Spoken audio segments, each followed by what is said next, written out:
ಒಬ್ರು ಒಂದು ಆಸ್ಪತ್ರೆ ಬಗ್ಗೆ ವಿಡಿಯೋ ಮಾಡಿದ್ದಾರೆ, ಲೈವ್ ನೋಡಿದೆ. ನಂಗೆ ಅದೊಂದು ನೋಡಿದ ಕೂಡಲೇ ಈಗ ವಿಡಿಯೋ ನಾನು ಮಾಡ್ತಾ ಇದ್ದೇನೆ. ಬ್ರದರ್, ನಿಮ್ ಜೊತೆ 100% ಏನಾದ್ರೆ ಸಮಸ್ಯೆ ಆದ್ರೆ ನನಗೆ ಕಾಲ್ ಮಾಡಿ, ನಿಮ್ ಜೊತೆ ಬಂದು ನಾನು ನಿಲ್ತೀನಿ. 100% ನಿಮ್ ಜೊತೆ ಬಂದು ನಾನು ನಿಲ್ತೀನಿ. ನೀವು ಏನ್ ಬೇಕಾದನ್ನು ಮಾಡಿ, ಖಂಡಿತ ನಾನು ನಿಮ್ ಜೊತೆ ನಿಲ್ತೀನಿ. ಯಾಕೆ ಹೇಳ್ತಿದ್ದೇನೆ ಅಂತ ಹೇಳಿದ್ರೆ, ನನ್ನ ಅನುಭವವನ್ನು ಹೇಳ್ತೇನೆ. ಅದೇ ಆಸ್ಪತ್ರೆ, ಹೆಸರು ಹೇಳುದಿಲ್ಲ. ನಾನು ಇಲ್ಲಿ ತನಕ ಅಲ್ಲಿದ್ದ ಹೆಸರು ಹೇಳಲಿಕ್ಕೆ ಹೋಗ್ಲಿಲ್ಲ. ಯಾಕಂತ ಹೇಳಿದ್ರೆ ಆ ಹೆಸರು ಹೇಳುದಲ್ಲ, ಆ ರೋಡಿನ ನಂಗೆ ಹೋಗ್ಲಿಕ್ಕೆ ಸಮೇತ ಆಗುದಿಲ್ಲ. ತಲೆ ಅಷ್ಟು ಹಾಳಾಗಿ ಹೋಗ್ತದೆ. ಏನಂತ ಹೇಳಿದ್ರೆ, ಇವ್ರು ಹೇಳಿದ್ರಲ್ಲ ಮಧ್ಯಾಹ್ನದಿಂದ ರಾತ್ರಿ ತನಕ ಡಾಕ್ಟರ್ ಬರ್ಲಿಲ್ಲ, ಬರ್ತಾರೆ ಅಂತ ಹೇಳಿದ್ರಂತ. ಇದೇ ಸಿಚುವೇಶನ್ ಆದದ್ದು ನನ್ಗೆ. ನಾನು ಫಸ್ಟ್ PUC ಅಲ್ಲಿರುವಾಗ ಹೇಳ್ತೇನೆ. ಅಮ್ಮನನ್ನು ಒಂದು ಅಡ್ಮಿಟ್ ಮಾಡಿದ್ದು ಒಂದು ಜ್ವರಕ್ಕೆ. ಜ್ವರ ಎಲ್ಲ ಕರೆಕ್ಟ್ ಆಗಿ ಸೋಮವಾರ ಡಿಸ್ಚಾರ್ಜ್ ಅಂತ ಇತ್ತು. ಸೋಮವಾರ ಡಿಸ್ಚಾರ್ಜ್ ಅಂತ ಇದ್ದಾಗ ಮಧ್ಯಾಹ್ನ ಮೇಲೆ ಯಾವುದೋ ಒಂದು ಇಂಜೆಕ್ಷನ್ ಕೊಟ್ಟಾಗ ಅಮ್ಮನಿಗೆ ರಿಯಾಕ್ಷನ್ ಆಯಿತು. ಅಮ್ಮನಿಗೆ ರಿಯಾಕ್ಷನ್ ಆಗಿ ಮಧ್ಯಾಹ್ನದ ಹೊತ್ತಿಗೆ ಒಂಥರ ಕಾಣದಾಗೆ ಮಂದ ಆಗ್ಲಿಕ್ಕೆ ಸ್ಟಾರ್ಟ್ ಆಯ್ತು. ಡಿಸ್ಚಾರ್ಜ್ ಅಂತಲೇ ಇತ್ತು ಆಸ್ಪತ್ರೆಯಿಂದ. ಮಂದ ಆಗ್ಲಿಕ್ಕೆ ಕಾರಣ ಆಯ್ತು. ಕಾಣುದಿಲ್ಲ ಹೇಳ್ತಾ ಇದ್ರು. ಕೊನೆಗೆ ಡಾಕ್ಟರ್ಗೆ ಫೋನ್ ಮಾಡ್ಲಿಕ್ಕೆ ಸ್ಟಾರ್ಟ್ ಮಾಡಿದ್ರು. ಮಧ್ಯಾಹ್ನ ಒಂದು 2-2:30 ಎಷ್ಟೊತ್ತಿಗೆ ಫೋನ್ ಮಾಡ್ಲಿಕ್ಕೆ ಸ್ಟಾರ್ಟ್ ಮಾಡಿದ್ರು. ಡಾಕ್ಟರ್ ಈಗ ಬರ್ತೇನೆ ಹೇಳಿದ್ರು. ಬ್ಲಡ್ ರಿಪೋರ್ಟ್ ಬಂತು, ಇನ್ಫೆಕ್ಷನ್ ಆಗಿದೆ ಅಂತ ಈ ರಿಪೋರ್ಟ್ ಬಂತು. ಡಾಕ್ಟರ್ಗೆ ವೆಯ್ಟ್ ಮಾಡ್ತಾ ಇದ್ದೇವೆ, ಈಗ ಬರ್ತೇವೆ ಹೇಳ್ತಿದ್ದಾರೆ. ನಾವು ಹೇಳಿದೆವು ಬೇರೆ ಆಸ್ಪತ್ರೆಗೆ ಶಿಫ್ಟ್ ಮಾಡ್ತೇವೆ, ದಯವಿಟ್ಟು ನಾವು ಬೇರೆ ಆಸ್ಪತ್ರೆಗೆ ಶಿಫ್ಟ್ ಮಾಡ್ತೇವೆ, ಬಿಟ್ಬಿಡಿ ಅಂತ ಹೇಳಿದಾಗ, ಇಲ್ಲ ಡಾಕ್ಟರ್ ಬರ್ತಾರೆ ಅಂತ ಬೊಗಳೆಯನ್ನು ಬಿಟ್ಟು ಮಧ್ಯಾಹ್ನದಿಂದ ಬೊಗಳೆ ಬಿಟ್ಟದ್ದು. ಡಾಕ್ಟರ್ ಬಂದದ್ದು ರಾತ್ರಿ 11:25 ಬಂದದ್ದು. 11:25 11:15 ಡಾಕ್ಟರ್ ಬಂದ್ರು. ಆಗ ಡಾಕ್ಟರ್ ಹೇಳಿದೆ ಗೊತ್ತಾ, ಆಯ್ತು ನೀವು ಇದು ಬೇರೆ ಆಸ್ಪತ್ರೆಗೆ KMCಗೆ ಕೊಂಡೋಗಿ, ಸ್ವಲ್ಪ ಸಿಚುವೇಶನ್ ಕ್ರಿಟಿಕಲ್ ಇದೆ ಹೇಳಿದ್ರು. ಮಧ್ಯಾಹ್ನದಿಂದ ನಾವು ಹೇಳಿ ಬೇರೆ ಆಸ್ಪತ್ರೆಗೆ ಕೊಂಡೋಗ್ತೇವೆ ಅಂತ ಹೇಳಿದಾಗ ಅಲ್ಲಿಗೆ ಬಿಡದೆ ರಾತ್ರಿ ಹೊತ್ತು ಬಂದು ಬೇರೆ ಆಸ್ಪತ್ರೆಗೆ ಕೊಂಡೋಗಿ ಅಂತ ಹೇಳಿದ್ರು. ಮಧ್ಯಾಹ್ನ ಬಿಟ್ಟಿದ್ರೆ ಏನಾಗ್ತಿತ್ತು ಇವರಿಗೆ? ಡಾಕ್ಟರ್ ಬರ್ತಾರೆ. ಇವರ ರಾಗಕ್ಕೆ 2:30-3 ಗಂಟೆಯಿಂದ ನಾನು ಸಣ್ಣದಿದ್ದಾಗ ಮನೆಯಿಂದ ಆಸ್ಪತ್ರೆಗೆ ಹೋಗಿದ್ದೆ, ಶಾಲೆಯಿಂದ ಆಸ್ಪತ್ರೆಗೆ ಬಂದಿದ್ದೆ. ಬಂದವ ಆಸ್ಪತ್ರೆಯಲ್ಲಿ ಒಳಗೆ ರೂಮ್ನಲ್ಲಿದ್ದವ ಹೊರಗೆ ಬಂದು ನೋಡುದು, ಡಾಕ್ಟರ್ ಬಂದ್ರ. ಮಧ್ಯಾಹ್ನದಿಂದ ರಾತ್ರಿ ತನಕ ನೋಡುದು. ಕಣ್ಣಲ್ಲಿ ನೀರು ಬರ್ತಿದೆ. ಅಮ್ಮನ ಪರಿಸ್ಥಿತಿ ಆ ರೀತಿಯಾಗಿದೆ. ಒಳಗಡೆ ICUಗೆ ನಂತರ ಕೊಂಡೋದ್ರು. ಒದ್ದಾಡ್ತಾ ಇದ್ದೇನೆ, ದೇವರಲ್ಲಿ ಪ್ರೇ ಮಾಡ್ತಿದ್ದೇನೆ.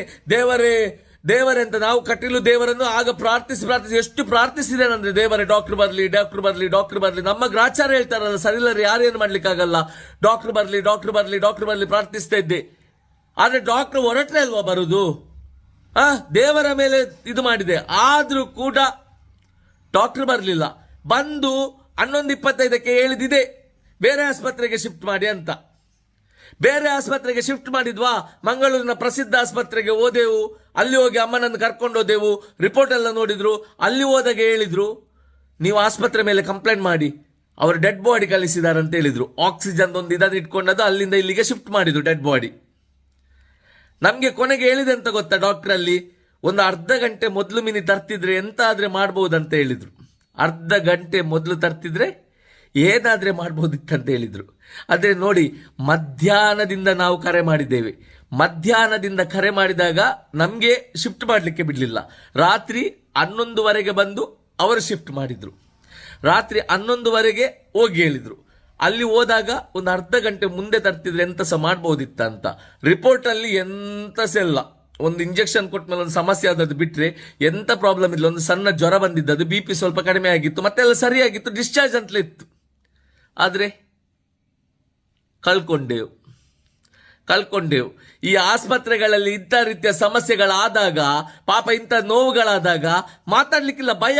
ಆಸ್ಪತ್ರೆಯ ಹೆಸರು ಹೇಳಲಿಕ್ಕೆ ಅದಕ್ಕೆ ಇದಕ್ಕೆ ಭಯ. ಯಾಕೆ ಹೇಳಿ? ನಾಳೆ ಒದ್ದಾಡ್ಬೇಕು, ಸಾಲಿ ಪ್ರೂಫ್ಗಳಿಲ್ಲ, ಎಂತ ಮಾಡ್ಲಿಕ್ಕಾಗುದಿಲ್ಲ. ಯಾಕೆ? ಎಲ್ಲ ಒಟ್ಟಾಗ್ತಾರೆ. ಮೆಡಿಕಲ್ ಬಗ್ಗೆ ಮಾತಾಡಿದಾಗ ಎಲ್ಲ ಮೆಡಿಕಲ್ನವರು ಒಟ್ಟಾಗ್ತಾರೆ, ಆಸ್ಪತ್ರೆಗಳು ಒಟ್ಟಾಗ್ತಾರೆ ಎಂಬಂತ ಭಯ ಇದೆ ಜನರಿಗೆ. ಎಷ್ಟೋ ಮಂದಿಗೆ ನೋಡ್ಲಿಲ್ವಾ, ಕೊರೋನಾ ಸಮಯದಲ್ಲಿ ಕೆಲವು ಮಾತಾಡಿದವರ ಮೇಲೆ ಕೇಸ್ಗಳಾಗಿವೆ. ಎಷ್ಟೋ ಮಂದಿ ಮೇಲೆ ಕೇಸ್ಗಳಾಗಿವೆ. ನಮ್ಮ ರಾಜಕಾರಣಿಗಳು ಕುತ್ಕೊಂಡಿದ್ದು ಮಾಡ್ಲಿಕ್ಕೆ ಆಯ್ತು. ಇಲ್ಲಿ ಆಸ್ಪತ್ರೆಗಳು ವ್ಯಾಪಾರ ಮಾಡಿ ಏನೇನು ಮಾಡ್ತಿದ್ರು, ನಮ್ಮ ರಾಜಕಾರಣಿಗಳು ಮನೆಯಲ್ಲಿ ಕುತ್ಕೊಳ್ಳಿ. ಈ ಸಂತೆಗಳಿಂದಾಗಿ ಆಗ್ತಿರುವುದು ಆಸ್ಪತ್ರೆಗಳು. ನಾನು ಹೇಳ್ತಿದ್ದೇನೆ, ಈ ಸಂತೆಗಳಿಂದ ಇವರು ಮೆರೆಯುತ್ತಿರುವುದು. ಈ ಸಂತೆಗಳಿಗೆ ಟಿಕದಲ್ಲಿ ದಮ್ಮಿಲ್ಲ, ಮಾತಾಡುವಂತ ಇದಿಲ್ಲ, ಇವರ ಮೇಲೊಂದು ಕ್ರಮ ತರುವಂತ ಇದಿಲ್ಲ. ಈ ಹುಚ್ಚ ಲಫಂಗಗಳಿಂದ ಇವರು ಮೆರೆಯುತ್ತಾ ಇರುವುದು. ಕೋಪ ಬರ್ತದೆ. ಯಾಕಂತ ನಾವು ಆಗ ಕಳ್ಕೊಂಡಿದ್ದೇವೆ, ಈಗ ಸಹ ಇದೇ ಆಗ್ತಾ ಇದೆ ಆಸ್ಪತ್ರೆಗಳಲ್ಲಿ. ಕೆಲವು ಇವರ ಹಟ್ಟಹಾಸಗಳು, ಅದು ಇದು ಈ ಈ ಚಟ್ಟ ಹಿಡ್ದೋದವರಿಲ್ವಾ? ಒಂದು ಇವರನ್ನು ಪ್ರಶ್ನೆ ಮಾಡುದು, ಇವರದು ಏನ್ ಮಾಡ್ತಿದ್ದಾರೆ, ಲೂಟ್ತಿದ್ರು ಕೂಡ ಈ ಚಟ್ಟ ಹಿಡ್ದವರಿಗೆ ಮಾತಾಡ್ಲಿಕ್ಕೆ ಆಗ್ತಿಲ್ಲ. ಕೆಲವು ಆಸ್ಪತ್ರೆಗಳಲ್ಲಿ ಬಿಲ್ಗಳು ನೋಡ್ಬೇಕು, ಬಿಲ್ಗಳು ಎಷ್ಟೋ ಲೂಟ್ತಾ ಇದ್ದಾರೆ, ಒಂದು ಲಿಮಿಟ್ಗಿಂತ ಕ್ರಾಸ್ ಮಾಡಿ ಲೂಟ್ತಿದ್ದಾರೆ. ಈ ಚಟ್ಟಗಳು ಮಾತಾಡ್ತಿಲ್ಲ. ಇನ್ಸೂರ್ ಅದು ಇದು ಅಂತ ಹೇಳಿ ಫುಲ್ ಮನುಷ್ಯನನ್ನು ಬರ್ಬಾದ್ ಮಾಡಿದ್ರು. ಈ ನಮ್ಮ ಗೆಲ್ಲಿಸಿದಂತ ಚಟ್ಟಗಳಿದ್ದಾವಲ್ಲ, ಈ ಚಟ್ಟಗಳು ಮಾತಾಡ್ತಿಲ್ಲ, ಮಲಗಿದವೆ ಇವು ಚಟ್ಟಗಳು. ಅಂತ ಒಂದು ಪರಿಸ್ಥಿತಿಯಲ್ಲಿ ನಾವಿದ್ದೇವೆ. ಬ್ರದರ್ ಹೇಳ್ತೇನೆ, ಈ ಚಟ್ಟಗಳು ನಿಮ್ಗೆ ಉಪಕಾರ ಮಾಡ್ತಾರೆ ಇಲ್ಲ ಗೊತ್ತಿಲ್ಲ. ಎಂತಾದ್ರೆ ನಿಮ್ಗೆ ಸಮಸ್ಯೆ ಆದ್ರೆ ಒಂದು ಕಾಲ್ ಮಾಡಿ ಅಥವಾ ಒಂದು ತಿಳಿಸಿ, ನಾನು ಬಂದು ನಿಮ್ ಜೊತೆ ನಿಲ್ತೇನೆ.